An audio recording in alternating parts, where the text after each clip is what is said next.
Chapitre 47. Comment on ne peut observer les commandements si on observe les conseils? Comment, quel que soit l'état que l'âme choisisse, si sa volonté est bonne et sainte, elle est agréable à Dieu? Je t'ai parlé de ceux qui, par amour pour moi, taillaient en pièces avec l'épée à deux tranchants la haine du vice et l'amour de la vertu, leur propre sensualité, mais qui, avec la lumière de la raison, gardaient, possédaient, acquéraient l'or des choses du monde. Je t'ai dit aussi que ceux qui voulaient vraiment atteindre la grande perfection devaient les mépriser de fait et en esprit. Ils observaient ainsi, de fait et en esprit, le conseil qui leur a été donné et laissé par ma vérité. Ceux qui possèdent observent les commandements et les conseils en esprit, mais non pas de fait. Cependant, puisque les conseils sont liés aux commandements, nul ne peut observer les commandements sans suivre les conseils, sinon de fait, du moins en esprit. C'est ce qui arrive quand on possède la richesse humblement et non point orgueilleusement, quand on la détient comme une chose prêtée et non comme une chose propre, comme une chose que ma bonté vous donne pour qu'elle vous serve. Ces biens, en effet, vous ne les avez que pour autant que je vous les donne. Vous ne les possédez que pour autant que je vous les laisse. Mais je ne vous les laisse et ne vous les donne que pour autant que je juge qu'ils servent à votre salut. Voilà comment vous devez vous en servir. Si vous vous en servez ainsi, vous observez le commandement. Vous m'aimez par-dessus toute chose et votre prochain comme vous-même. Votre cœur en est dépouillé. Vous les repoussez de désir, ce qui veut dire que vous ne les aimez et vous ne les gardez que pour suivre ma volonté. Vous les possédez matériellement, certes, mais vous suivez le conseil par désir, en tranchant le venin de l'amour désordonné. Ceux qui agissent ainsi vivent dans la charité commune, mais ceux qui observent les commandements et les conseils de fait et en esprit vivent dans la charité parfaite. C'est avec une complète simplicité qu'ils observent le conseil que ma vérité, le Verbe incarné, donna à ce jeune homme qui l'avait ainsi questionné. Que pourrais-je faire, maître, pour avoir la vie éternelle? Il lui fut répondu, observe les commandements de la loi. Il reprit, je les observe. Il lui fut répondu, si tu veux être parfait, vends tout ce qui t'appartient et distribue-le aux pauvres. Le jeune homme alors devint triste, car les richesses qu'il possédait, il les aimait encore trop, et c'est pourquoi il était triste. Mais les parfaits observent les conseils, et abandonnent le monde et tous ses délices. Ils massèrent leur corps dans la pénitence et dans l'éveil, dans l'humble et continuelle prière. Ceux qui demeurent dans la charité commune, bien qu'ils ne s'élèvent pas de fait au-dessus du monde, ne perdent pas pour cela la vie éternelle. Ils ne sont pas tenus en effet de ne pas posséder, mais s'ils désirent posséder, ils doivent le faire de la manière que je t'ai indiquée.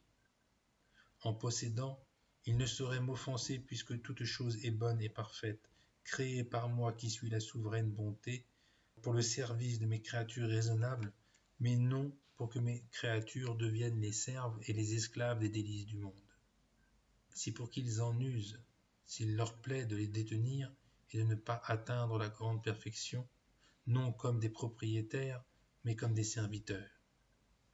C'est vers moi qu'ils doivent élever leurs désirs, et toutes les choses, ils doivent les aimer et les posséder non pas comme leur appartenant, mais comme leur étant prêtés, ainsi que je te l'ai déjà dit. Ce ne sont ni la créature ni le rang social que je regarde, mais les saints désirs, quel que soit le rang qu'ils occupent, pourvu qu'ils aient une bonne et sainte volonté, celui-là m'est agréable. Qui saura garder ainsi son rang? Tous ceux qui ont tranché le venin grâce à la haine qu'ils ont pour leur propre sensualité et à l'amour qu'ils ont pour la vertu. Ayant tranché le venin de leur volonté désordonnée, et l'ayant ordonné avec l'amour et la sainte crainte qu'ils doivent ressentir pour moi, ils pourront choisir et occuper la situation qu'il leur plaît. Quel que soit leur choix, ils mériteront la vie éternelle. Certes, ce serait une plus grande perfection, et il serait plus agréable pour moi de les voir s'élever, de fait et en esprit, au-dessus de toute chose. Mais celui qui ne se sentirait pas de taille à atteindre cette perfection, sa faiblesse le lui empêchant, peut demeurer dans cet état commun. Chacun selon son état. Voilà la règle que vous donne ma bonté. Nul ne peut être excusé s'il faute. En vérité, vous n'avez point d'excuse. Je condescends tellement à vos passions et à vos faiblesses que si vous voulez demeurer dans le monde, il vous est loisible d'y posséder, d'y dominer, de vous y marier, d'y élever et d'y entourer de vos soins vos enfants. Quelle que soit votre situation, vous pouvez posséder, pourvu que vous sachiez trancher le poison de votre sensualité, car c'est lui, en vérité, qui donne la mort éternelle. La sensualité est un véritable poison. Comme lui, elle attaque le corps qui finit par en mourir si l'homme ne s'ingénie pas à le vomir et à prendre quelques remèdes. Voilà l'œuvre du scorpion de l'attachement au monde. Ce ne sont pas les choses en elles-mêmes qui sont mauvaises. Je t'ai dit qu'elles sont bonnes, puisqu'elles ont été faites par moi, qui suis la suprême bonté. L'homme peut s'en servir s'il lui plaît, pourvu que ce soit avec un saint amour et une crainte sincère. Je dis que c'est la volonté humaine qui est un venin. Je dis qu'elle empoisonne l'âme et qu'elle la tue si elle n'est pas vomie par la sainte confession qui en libère le cœur et le désir. Bien qu'il semble amer à votre sensualité, c'est pourtant un bon remède. Tu vois donc combien ces gens-là se trompent. Alors qu'ils pourraient posséder des biens tout en me possédant, fuir la tristesse et avoir joie et consolation, ils veulent quand même le mal. Ils le peignent des couleurs du bien. Ils se donnent tout entier à l'or avec un amour désordonné. Mais ils sont tellement aveuglés par l'infidélité qu'ils ne voient pas le poison. Ils se savent empoisonnés, mais ils n'observent aucun remède. Ils portent la croix du démon en goûtant les arts de l'enfer.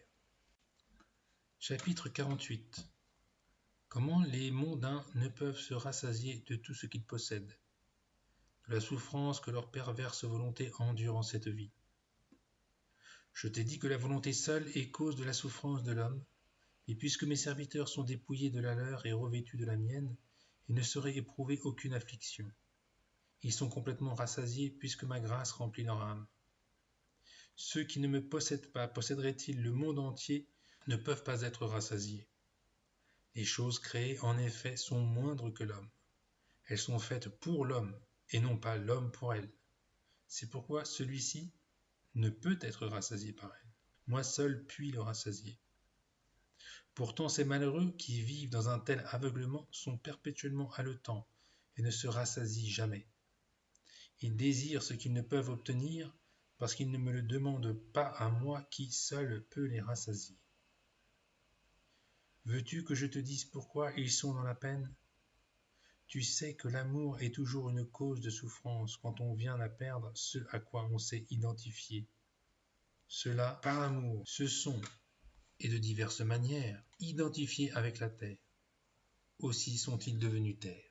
Les uns ne font plus qu'un avec les richesses, les autres avec leur situation, celui-ci avec ses enfants, celui-là en m'abandonnant pour servir les hommes, d'autres encore en faisant de leur corps un animal immonde. Voilà comment et de diverses manières ils ont faim et se nourrissent de terre.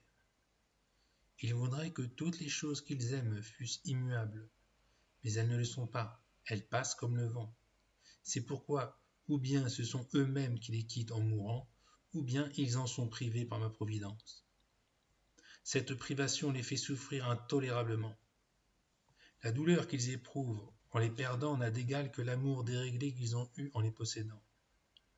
S'ils avaient possédé leurs biens comme des choses prêtées et non comme des choses leur appartenant, ils les laisseraient sans souffrance.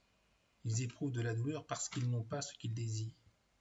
Je te l'ai dit, le monde ne peut les rassasier, et de n'être pas rassasiés, ils souffrent. Quelles sont grandes les souffrances provoquées par tous les hauts le cœur de la conscience. Quelles sont grandes les souffrances de celui qui désire se venger.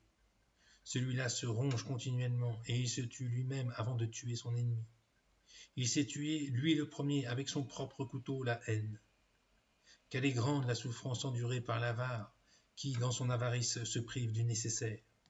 Quelle est grande la souffrance de l'envieux qui ronge continuellement son cœur et ne peut jamais se réjouir du bonheur de son voisin. De tout ce qu'ils aiment, ces hommes ne savent tirer que souffrance et soucis désordonnés. Ceux-là se sont chargés de la croix du démon en goûtant les arts de l'enfer. Aussi ne vivent-ils cette vie que comme des malades. S'ils ne se soignent pas, ils en mourront pour l'éternité. C'est pour cela que les épines des tribulations sont cruelles. Ils se déchirent eux-mêmes avec leur volonté désordonnée. Ils crucifient leur cœur, ils crucifient leur corps. Je veux dire par là que leur âme et leur corps traversent les peines et les tourments sans acquérir le moindre mérite, puisqu'ils les ont traversés pleins d'impatience, et puisqu'ils ont possédé et acquis l'or du monde avec un amour désordonné. Privés de la vie de la grâce, ils sont devenus des arbres de mort. Aussi toutes leurs actions sont-elles mortes. Ils se noient douloureusement dans le fleuve, et ils arrivent à l'eau morte, franchissant, pleins de haine, la porte du démon. Ils reçoivent l'éternelle damnation. Tu vois donc combien ces âmes se trompent, au milieu de quelles souffrances elles vont en enfer, pour avoir voulu être les martyrs du démon. Qu'est-ce qui les aveugle? Le nuage de l'amour-propre qui couvre la pupille de la foi. Tu as vu également combien les tribulations de ce monde, de quelque côté qu'elles viennent, blessent mes serviteurs dans leur corps, mais non dans leur âme, puisqu'elles ne font qu'un avec ma volonté.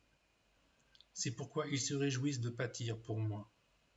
Les serviteurs du monde, au contraire, sont frappés extérieurement et intérieurement, surtout intérieurement, dans la crainte de perdre ce qu'ils possèdent et à cause de cet amour qui les pousse à désirer ce qu'ils ne peuvent posséder. Toutes les souffrances qui découlent de ces deux principales souffrances, ta langue serait incapable de les décrire. Tu vois donc qu'en cette vie même, les justes ont un meilleur sort que les pécheurs. Voilà que tu connais parfaitement et leur course et leur terme. Chapitre 49. Comment la crainte servile est insuffisante pour donner la vie éternelle. Comment par cette crainte on parvient à l'amour de la vertu. Je te dirai maintenant qu'ils sont nombreux ceux que j'éperonne avec les tribulations, que je leur envoie moi-même, afin d'enseigner à leur âme que son but n'est pas cette vie, que toute chose est imparfaite, transitoire, et qu'ils ne doivent désirer que moi, puisque je suis leur fin, et puisqu'ils doivent me tenir pour tel. Nombreux, dis-je, ceux qui commencent à chasser ce nuage avec la souffrance même qu'ils éprouvent, et avec celle dont ils savent bien qu'elle punira leur faute. C'est avec cette crainte qu'ils commencent à sortir du fleuve, à vomir le venin que leur a inoculé l'or du scorpion. Ils l'avaient saisi sans précaution, et c'est pourquoi ils avaient été piqués. Mais venant à connaître son venin, ils commencent par s'en libérer en marchant vers la rive afin de s'accrocher au pont. Mais il ne suffit pas de marcher avec la seule crainte servile.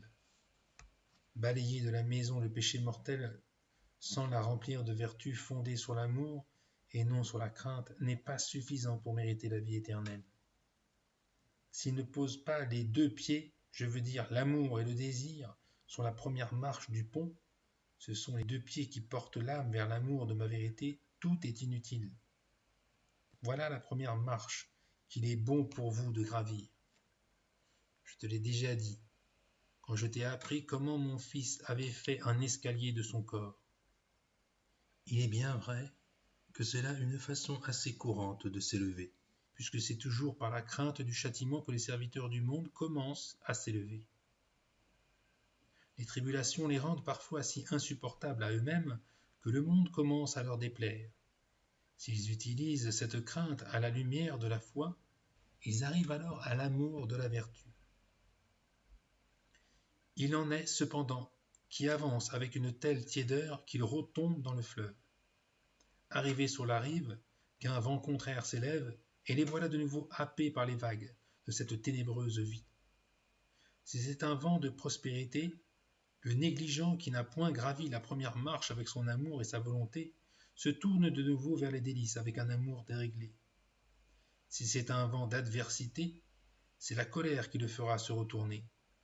Ce n'est pas en effet parce que j'étais injurié qu'il haïssait le péché, mais parce qu'il redoutait un châtiment.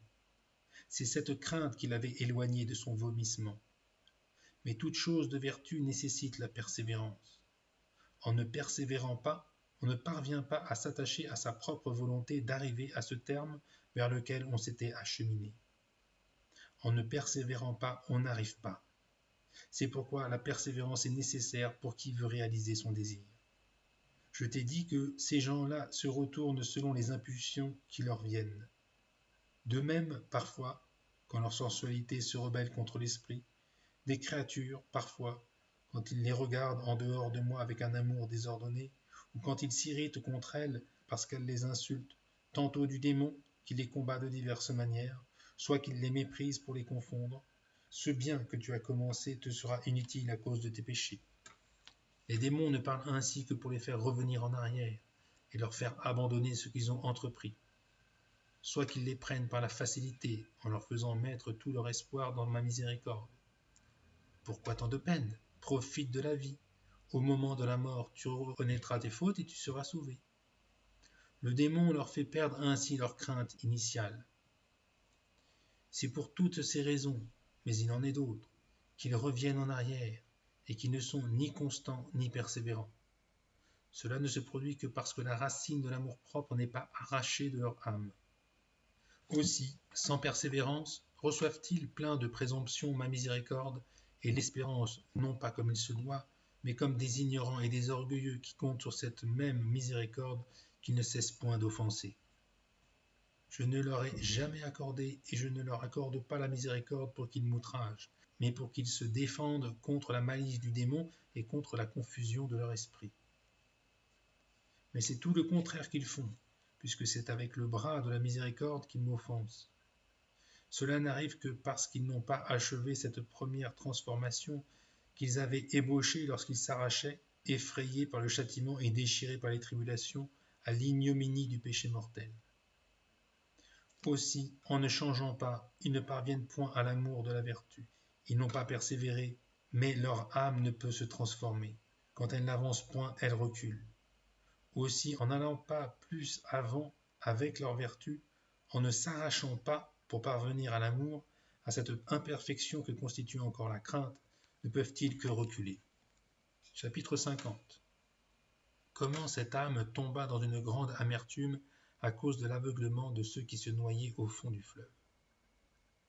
Alors, angoissé de désir, considérant sa propre imperfection et celle des autres, affligée de voir le grand aveuglement des créatures, alors qu'elle venait de connaître elle-même combien était grande la bonté de ce Dieu qui n'avait rien mis en cette vie qui pût être un obstacle au salut de l'homme, quelle que fût sa situation, mais qu'au contraire tout concourait à l'accomplissement et à l'épreuve de la vertu, cette âme, considérant que l'homme, par son amour désordonné, se précipitait dans le fleuve et parvenait à l'éternelle damnation, en même temps que bon nombre de ceux qui avaient commencé à se sauver y replongeaient, pour toutes sortes de raisons que la douce bonté de Dieu venait de lui exposer en daignant se manifester elle-même, cette âme était plongée dans l'amertume. Fixant l'œil de son intelligence sur le Père éternel, elle disait « Ô inestimable amour, combien vos créatures se trompent! Que je voudrais, quand il plaira à votre bonté de le faire, que vous insistiez davantage sur les 3 marches représentées par le corps de votre Fils, sur la manière de sortir complètement de la mer pour suivre la voie de votre vérité, et que vous me disiez quels sont ceux qui les gravissent. » Chapitre 51. Comment les 3 marches du pont, c'est-à-dire du Fils de Dieu, signifient les 3 puissances de l'âme. Posant les yeux de sa miséricorde sur le désir et sur la fin de cette âme, la divine bonté dit « Mon enfant bien-aimé, ce n'est pas moi qui méprise les saints désirs. Je suis celui qui les exauce, et c'est pourquoi je veux clairement t'exposer ce que tu me demandes. Tu me demandes d'interpréter pour toi l'allégorie des 3 marches, et de te dire comment on peut sortir du fleuve pour gagner le pont. Évidemment, lorsque je t'entretenais de l'erreur et de l'aveuglement de l'homme, des arts de l'enfer qu'il goûte en cette vie en véritable martyr du démon, de la damnation éternelle qu'il reçoit, je t'ai même dit quels seraient les fruits de leurs mauvaises actions. Lorsque je te parlais de ces choses, je te montrais les moyens d'éviter ces malheurs. J'exaucerai cependant ton désir, je vais t'en entretenir d'une manière plus complète. Tu sais que tout le mal est fondé sur l'amour-propre, que cet amour est un nuage qui cache la lumière de la raison, et que cette raison recèle en elle-même la lumière de la foi. On ne perd pas l'une sans perdre l'autre. Votre âme, je l'ai créée à mon image et ressemblance, en lui donnant la mémoire, l'intelligence, et la volonté. L'intelligence est la partie la plus noble de l'âme. Cette intelligence est mue par le désir et l'intelligence nourrit le désir. C'est la main de l'amour, c'est-à-dire le désir, qui remplit la mémoire du souvenir de moi et de tous mes bienfaits. C'est ce souvenir qui rend l'intelligence pleine de zèle et de reconnaissance. C'est ainsi que ces deux puissances s'entretiennent l'une l'autre, et c'est ainsi que l'âme se nourrit dans la vie de la grâce. L'âme ne peut vivre sans amour. Toujours elle veut aimer quelque chose. Elle est pétrie d'amour, puisque je l'ai créée par amour. C'est pourquoi je t'ai dit que le désir meut l'intelligence, comme si elle disait « je veux aimer » puisque la nourriture dont je me nourris est bien l'amour. L'intelligence alors, se sentant éveillée par le désir, se lève comme si elle disait « si tu veux aimer, je vais t'offrir ce que tu peux aimer ». Aussitôt elle s'élève pour considérer la dignité de l'âme, et l'indignité dans laquelle elle est tombée par sa faute. Dans la dignité de son essence, elle goûte l'inestimable bonté et la charité incréée avec lesquelles je l'ai tirée du néant. À la vue de sa bassesse, elle trouve et elle goûte ma miséricorde, puisque c'est par miséricorde que je lui ai prêté le temps et que je l'ai arraché des ténèbres. Le désir se nourrit alors d'amour. Il ouvre la bouche de son saint désir et il s'en sert pour dévorer cette haine et ce dégoût pour sa propre sensualité, mêlés maintenant à une sincère humilité, à une parfaite patience, toutes deux issues de la sainte haine. Les vertus conçues, on les enfante parfaitement ou imparfaitement, ainsi que je te le dirai plus loin. Mais si au contraire la volonté sensuelle se tourne à aimer les choses sensibles, l'œil de l'intelligence se tourne vers elle, ne se propose plus que le périssable, s'aveugle d'amour-propre, de mépris pour la vertu, d'amour pour le vice. De ces défauts naît l'orgueil et l'impatience. La mémoire ne se remplit alors que de ce que lui offre la volonté sensuelle. Cet amour a aveuglé l'œil qui ne sait plus discerner et voir que ses lueurs. Désormais, elles ne seront à ce point ces seules lumières que l'intelligence et la volonté ne verront et n'aimeront plus les choses qu'à la clarté du mal et du plaisir. Si l'intelligence n'était pas aveuglée par ces lueurs, elle ne s'offenserait point, puisque l'homme, de par sa nature, ne peut désirer que le bien. Mais le vice prend les couleurs d'un bien personnel et c'est pourquoi il offense l'âme. Puisque l'œil aveuglé ne peut plus voir, il ne peut plus connaître la vérité, et c'est pourquoi il se trompe quand il cherche le bien et les plaisirs là où ils ne sont pas. Je t'ai déjà dit que les délices du monde, quand on est séparé de moi, sont pleins d'épines et de venin. Aussi l'intelligence est-elle abusée dans sa manière de voir, la volonté dans son amour, en aimant ce qu'on ne doit pas, et la mémoire dans ce qu'elle retient. L'intelligence fait comme le voleur qui s'empare de ce qui ne lui appartient pas, et c'est ainsi que la mémoire garde continuellement le souvenir de ce qui est hors de moi. Voilà comment l'âme se prive de la grâce. Il y a une telle union entre ces trois puissances de l'âme que je ne puis être offensé par l'une d'entre elles sans l'être par toutes les autres. Ainsi que je te l'ai dit, l'une offre à l'autre le bien ou le mal, selon qu'il plaît au libre arbitre. Ce libre arbitre est lié à la volonté et c'est pourquoi il le meut comme il lui plaît, soit avec la lumière de la raison, soit sans la raison. Vous avez votre raison liée en moi. Si votre libre arbitre ne vous en sépare point par un amour désordonné. Mais vous avez aussi cette loi perverse qui se rebelle sans cesse contre l'esprit. Vous avez donc deux parties en vous-même, la sensualité et la raison. La sensualité est serve, aussi sa destination est-elle de servir l'âme, c'est-à-dire qu'avec le corps, vous devez éprouver et exercer vos vertus. L'âme est libre, libérée de la faute par le sang de mon Fils. Elle ne peut être dominée si elle s'y refuse. Elle est liée au libre arbitre, et ce libre arbitre ne fait qu'un avec la volonté en s'accordant avec elle. Il est lié entre la sensualité et la raison. Qu'il veuille se tourner vers l'une ou vers l'autre, il le peut. Lorsque l'âme, avec la main de son libre arbitre, se met à rassembler toutes ses puissances en mon nom, toutes ses actions temporelles ou spirituelles sont accordées entre elles. Le libre arbitre se libère alors de la sensualité et se lie à la raison. Je me place moi-même au milieu d'elle, et c'est bien ce que signifient ces paroles de ma vérité, le Verbe incarné. Quand ils seront 2 ou 3 ou davantage assemblés en mon nom, je serai au milieu d'eux. Telle est la vérité. Je t'ai déjà dit que nul ne peut venir à moi que par lui, et c'est pourquoi j'en ai fait un pont à 3 marches. Ces 3 marches représentent 3 états de l'âme, ainsi que je vais te le dire. Chapitre 52. Comment, si les 3 puissances de l'âme ne sont pas étroitement unies, il est impossible d'être persévérant. Comment, sans la persévérance, nul ne peut arriver à son but. Je t'ai expliqué l'image des 3 marches au moyen des 3 puissances de l'âme. On ne peut gravir l'une sans gravir les autres si on tient à passer par ce pont qu'est la doctrine de mon Fils. De plus, une âme ne saurait posséder la persévérance si elle n'unissait ensemble les 3 puissances. Je t'ai parlé de la persévérance lorsque tu m'as demandé ce que devait faire le voyageur pour sortir du fleuve, et ce que signifiaient les 3 marches. Je t'ai dit alors que sans persévérance, nul ne pouvait arriver au terme de son voyage. Il y a 2 termes et chacun exige la persévérance, le vice et la vertu. Si tu veux arriver à la vie, il convient que tu persévères dans la vertu. Mais si tu veux arriver à la mort éternelle, tu n'as qu'à persévérer dans le vice. Ainsi donc, avec la persévérance, on parvient à moi qui suis la vie, ou au démon qui vous tend l'eau morte. Chapitre 53. Éclaircissement sur les paroles du Christ, que celui qui a soif vienne à moi et qu'il boive.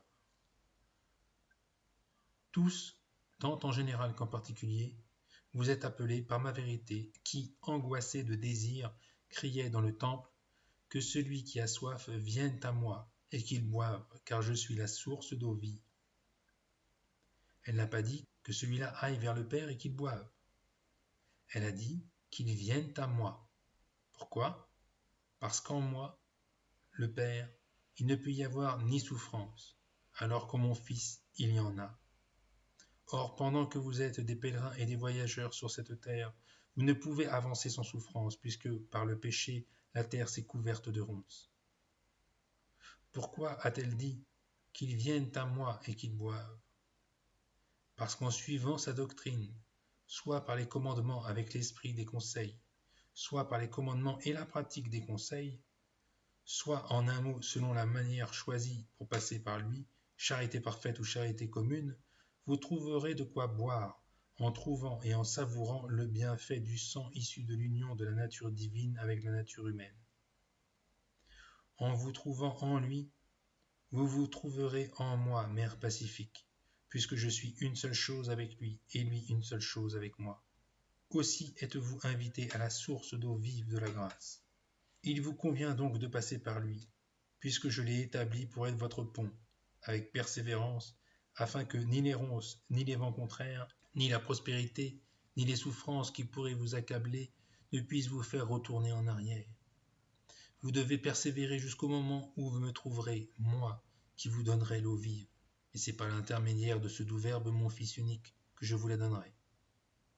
Pourquoi a-t-il dit « Je suis la source d'eau vive » ?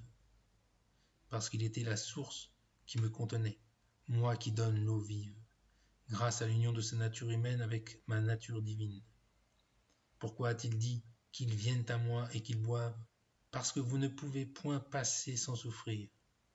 Or, en moi, il n'est pas de souffrance, mais en lui seulement. C'est pourquoi j'ai fait de lui un pont. Nul ne peut venir à moi sans passer par lui.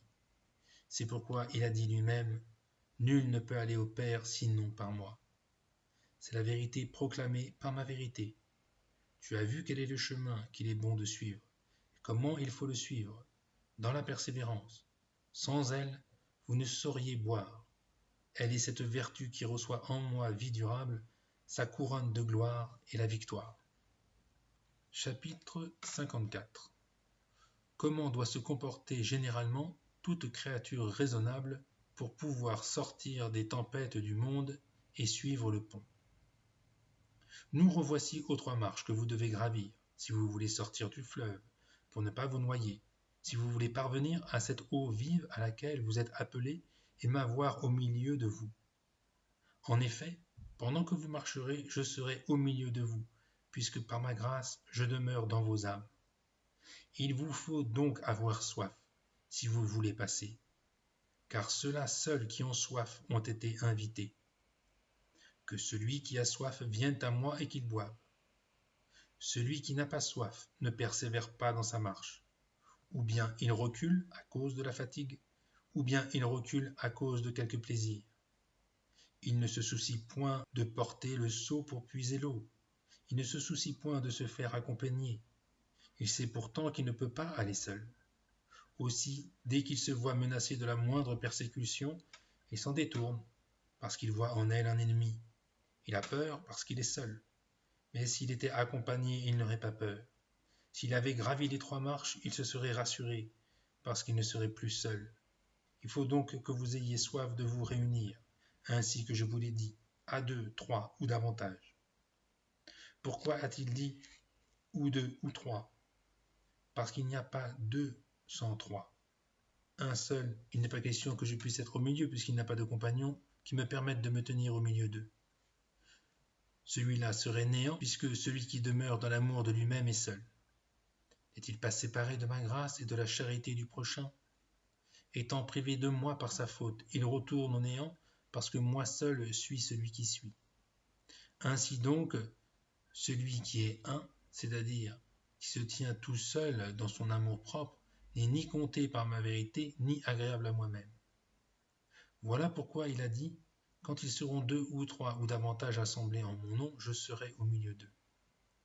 Je t'ai dit que 2 ne pouvaient pas être sans 3, ni 3 sans 2, et c'est la vérité. Tu sais que les commandements de la loi se réduisent à 2, et que sans ces 2, on n'en peut observer aucun. Il faut m'aimer par-dessus toutes choses, et ton prochain comme toi-même. Voilà le commencement, le milieu et la fin des commandements de la loi. Ces 2 commandements ne peuvent être assemblés en mon nom sans 3, c'est-à-dire sans la réunion des 3 puissances de l'âme. La mémoire, l'intelligence, la volonté. La mémoire doit retenir mes bienfaits et ma bonté. L'intelligence doit considérer mon amour ineffable manifesté par mon Fils unique, qui doit demeurer l'objet par excellence de votre intelligence. Elle doit contempler en lui le feu de ma charité. La volonté doit alors s'unir aux 2 autres puissances pour m'aimer et me désirer, moi, sans fin. Dès que ces 3 vertus et puissances de l'âme sont rassemblées, je me tiens au milieu d'elles par ma grâce.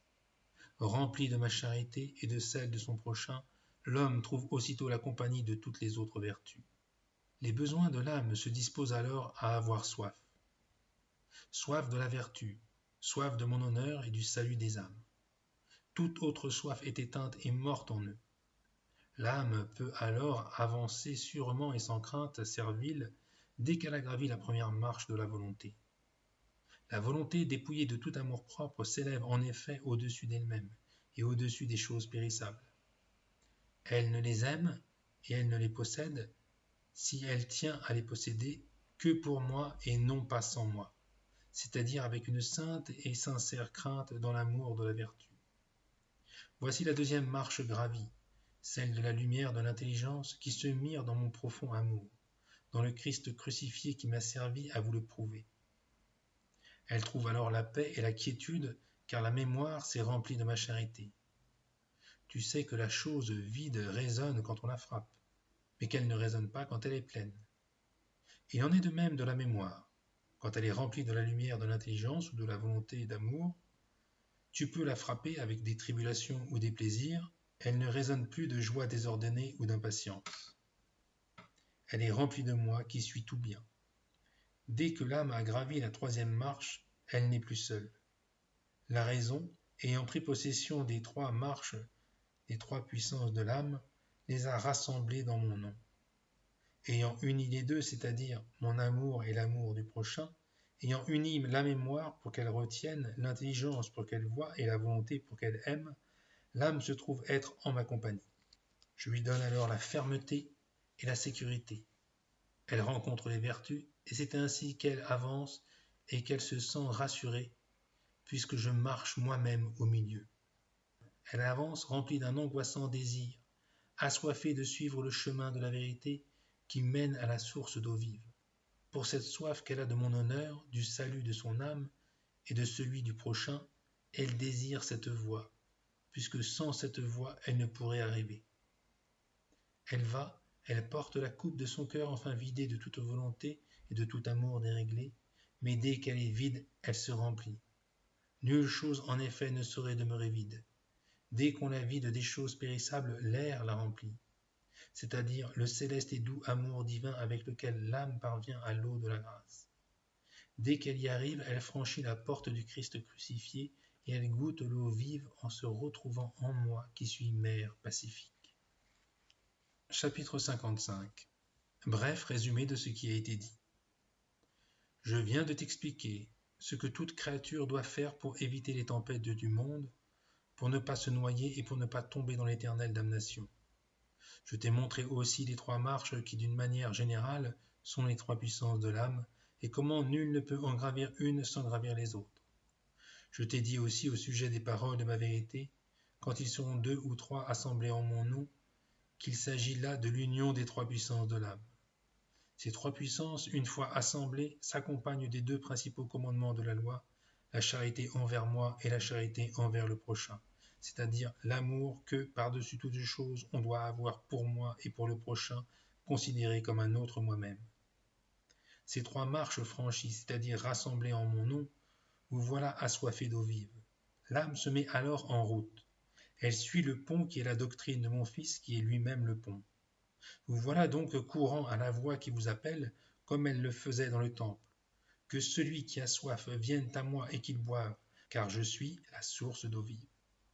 Je t'ai expliqué ce qu'il voulait dire et comment tu dois interpréter ces paroles, afin que tu connaisses mieux l'abondance de ma charité et l'aveuglement de ceux qui semblent courir, par plaisir, sur le chemin du démon qui les attire vers l'eau morte. Tu as donc vu et entendu ce sur quoi tu m'interrogeais, à savoir ce qu'on doit faire pour ne pas se noyer.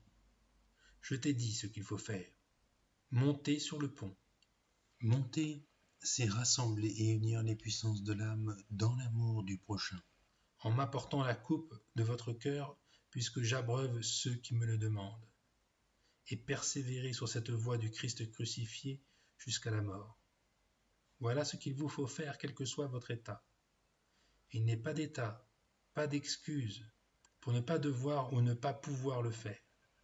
Bien mieux, chacun peut le faire et doit le faire. Il n'est pas de créature qui n'y soit tenue. Nul ne peut se récuser en disant « Moi j'ai ma situation, j'ai mes enfants ou d'autres empêchements. C'est pourquoi je me récuse et abandonne cette voie. » Les difficultés qu'il rencontre ? Qu'il n'en parle pas. Je t'ai dit que toute forme de vie m'est agréable. Je l'accepte pourvu qu'elle soit remplie avec une bonne et sainte volonté. Toute chose est bonne et parfaite, créée par moi qui suis la suprême bonté. Les choses n'ont été ni créées ni données pour qu'elles vous fassent encourir la mort, mais pour qu'elles vous procurent la vie. Où gît donc la difficulté, puisque rien n'est aussi facile et aussi agréable que l'amour? Or, qu'est-ce que je vous demande sinon l'amour et la dilection pour moi et pour le prochain? Tous les temps, tous les lieux, tous les états permettent de les pratiquer pourvu qu'on aime et qu'on ne possède rien que pour la louange et pour la gloire de mon nom. Je t'ai dit également combien, dans leur erreur, marchent sans lumière et se revêtent d'amour-propre en aimant et en possédant les créatures et les choses en dehors de moi. Ceux-là passent toute leur vie insupportable à eux-mêmes, sans cesse tourmentés. S'ils ne se ressaisissent pas, ils finissent dans l'éternelle damnation. Tu sais maintenant ce que tout homme doit faire.